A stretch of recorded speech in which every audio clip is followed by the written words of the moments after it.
10.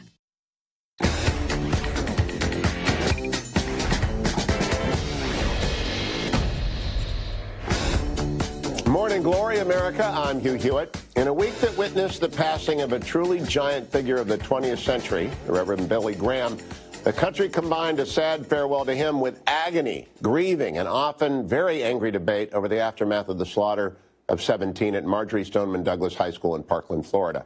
On Wednesday, the very day of Dr. Graham's death, President Trump convened a first-of-its-kind listening session at the White House to hear firsthand from many of the victims of gun violence, from Parkland as well as Sandy Hook. The airwaves generally and CNN's town hall specifically featured often very heated accusations of indifference or even complicity directed at gun owners, elected officials like Florida Senator Marco Rubio, and most especially at the National Rifle Association. Wayne LaPierre Jr., the executive vice president of the NRA, appeared at the Conservative Political Action Conference on Thursday to defend gun ownership in his 5 million-member organization. On the same day that President Trump tweeted out support for arming some teachers, those who have extensive training in firearms, at schools, as well as for a more effective system of background checks and an upping of the age limit on purchasing rifles to 21, which would then mirror the federal law with regards to purchases of handguns from arms dealers.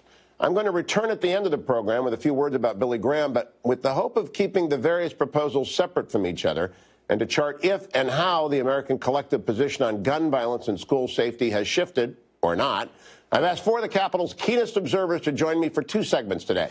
They are Sahil Kapur of Bloomberg, Ashley Parker of The Washington Post, Jake Sherman of Politico, and Niles Standish of The Hill. Welcome to you all. Niall, I want to begin with you.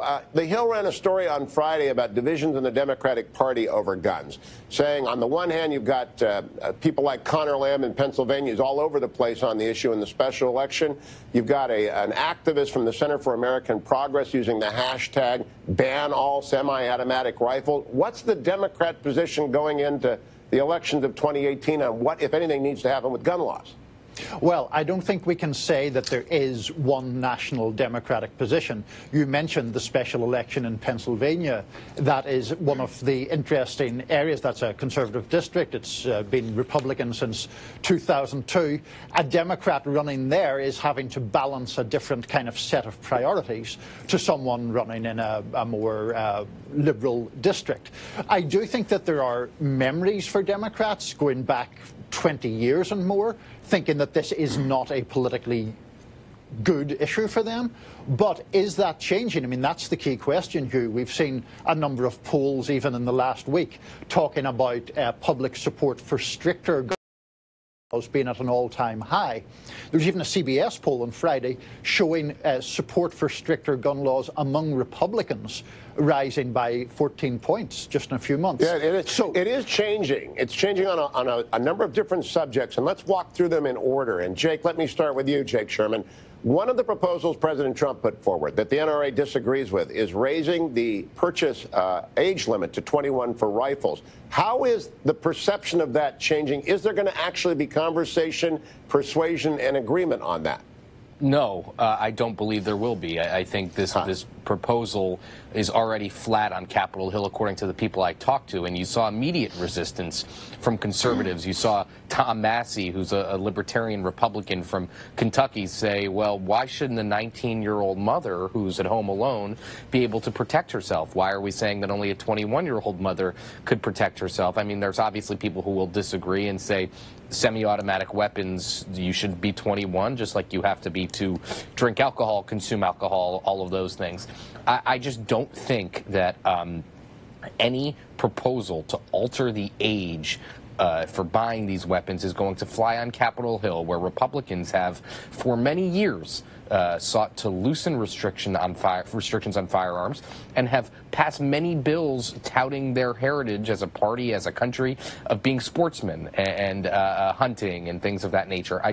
I don't see this anywhere close to a reality, and I don't believe the president did any legwork in trying to figure out whether proposals like this were putting guns in classrooms, arming teachers who he said might be military trained. I don't think he did any legwork with members of Congress seeing if these would fly. Ashley Parker, let me turn to you on the question of arming teachers. The president at CPAC again called out that if a teacher had been guy would have been shot to hell before he shot off. I asked former Secretary of State Condoleezza Rice on Friday for an interview that will air on my radio show on Monday about guns in classrooms. Here's what the former Secretary of State, who is herself a teacher at Stanford, said. Well, I'm not going to be one of them. I don't really like the idea, frankly, of a gun in my classroom. I think that we need to have law enforcement protect us. Look, if people need to train people to protect our schools, and perhaps even communities want to consider whether or not they need guards to protect the schools, it's a sad thing to think that we might, then that's something that we should look at. But I don't think that just arming people in the classroom is going to be the answer. So, Ashley, the president doubled down at CPAC. He really wants this. The former Secretary of State reflects a different position. Is there going to be a consensus position emerge on this? So far, the consensus position seems to be that this proposal is wildly unpopular. The president himself, of course, likes it. But first, let's just remember that when this idea was first seriously floated about 5 or 6 years ago by Wayne LaPierre right after Sandy Hook, it was considered sort of a fringe notion that wasn't taken seriously at all. Now, of course, that the president is floating it, it has to be taken as, you know, something the president of the United States is interested in doing. But you have opposition from members on Capitol Hill. You have opposition from teachers. You even have opposition from teachers in rural areas that do come from a gun culture and are generally more comfortable with guns. Even they don't want to arm teachers. And this is something that the president's aides privately will sort of admit is very, very unlikely to happen. Sahil, let me follow up on that, though. The president often acts intuitively, as he did on the NFL protest, and he doubled CPAC, which tells me he's been thinking about it and he's decided to refine it. You know, he's talking about very highly trained, extensively trained teachers, people like SEALs or former combat veterans. Do you think he's going to stick with this all the way through November? It's an open question. You know, President Trump does muse about a lot of things and then ultimately decide not to follow through with them. I think the big question is there going to be a proposal on Capitol Hill for this, and what's it going to look like? The idea broadly of arming teachers is one thing, but once you get down to the specifics, Hugh, there are a lot of very difficult questions that I don't think have been answered yet, such as which teachers will be able to have guns, will they be required to or simply allowed to, what are the rules for brandishing them, where will they be stored, what are the punishments for incorrect use of them, how do you prevent it from falling into the hands of a wayward student or being used you know, in an improper way. So I don't think any of these questions have been answered. I think this is just the beginning of that debate. But frankly, I don't see this going anywhere on Capitol Hill because for the main reason being that Democrats are simply not going to support it. This is an anathema to their core supporters who want to go in exactly the opposite direction, which is more limits on guns.